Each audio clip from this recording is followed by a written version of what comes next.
வேலைக்கு போகிற பொண்ணுங்க வந்து ஆசையாக தண்ணி சிக்கன் குழம்பு கேட்டால் எப்படி செய்யலாங்கிறத பார்க்கலாங்க. சின்ன வெங்காயம் ஒரு 8 எடுத்துக்கோங்க.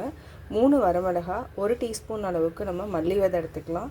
ஒரு 4 டேபிள் ஸ்பூன் அளவுக்கு தேங்காய் எடுத்துக்கலாம். பட்டை, லவங்கம், ஒரு ஏலக்காய், அரை டீஸ்பூன் மிளகு, அரை டீஸ்பூன் சோம்பு. இப்போ நம்ம எப்படி செய்கிறதுன்னு பார்க்கலாம். நம்ம ஒரு கடாயில் 2 டேபிள் ஸ்பூன் அளவுக்கு எண்ணெய் விட்டுக்கலாம். அப்படி எல்லாத்தையுமே போட்டு நம்ம வதக்கி எடுத்துக்கலாம். வெங்காயம், தேங்காய், மசாலா எல்லாத்தையுமே நல்லா வதக்கி எடுத்துக்கலாம். நல்லா வதக்கிட்டோம். இதை ஆற வச்சு அரைச்சி எடுத்துக்கலாம். சிக்கன் நம்ம 250 கிராம்ஸ் எடுத்துக்கலாம். இது தாளிக்கிறதுக்கு ஒரு கடாய் வச்சுக்கலாம். கடாயில் 3 டேபிள் ஸ்பூன் நல்லெண்ணெய் விட்டுக்கலாம். இதுக்கு ஒரு 1/4 டீஸ்பூன் அளவுக்கு கடுகு போட்டுக்கலாம். கடுகு நல்லா பொரியட்டும். கடுகு நல்லா பொரிஞ்சிருச்சு. இப்போ வெங்காயம், பச்சை மிளகாய், கருவேப்பிலையும் சேர்த்துக்கலாம். இதையும் நல்லா வதக்கிக்கலாம். ஒரு 30 செகண்ட் நல்லா வதக்குங்க.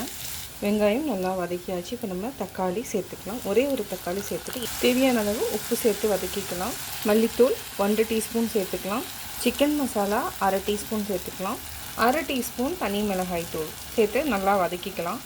ஒரு அரை டம்ளர் அளவுக்கு நம்ம தண்ணி விட்டுக்கலாம். நல்லா மிக்ஸ் பண்ணி விடுங்க.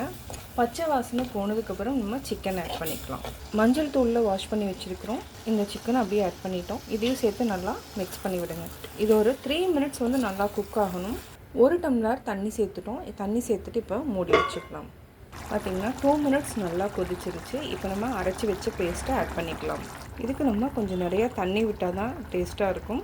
தண்ணி நம்ம 2 டம்ளர் ஊற்றிட்டோம். பாருங்கள், இந்த மாதிரி தண்ணியாக இருக்கணும் குழம்பு. இது வந்து சாதத்து கூட சாப்பிட்றதுக்கு அவ்வளோ நல்லாயிருக்கும். இந்த மாதிரி நிறையா வந்து ஸ்பைசஸ் இருக்கிறதுனால ரொம்ப டேஸ்டியாக இருக்கும்.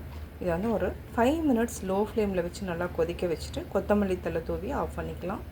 சிக்கன் குழம்பு நல்லா தகன்னு கொதிச்சிட்ருக்கு. இப்போ நம்ம கொத்தமல்லி தழை தூவிக்கலாம். பாருங்கள், சூப்பராக தண்ணி குழம்பு ரெடி ஆயிடுச்சு. சுவையான சிக்கன் தண்ணி குழம்பு ரெடி.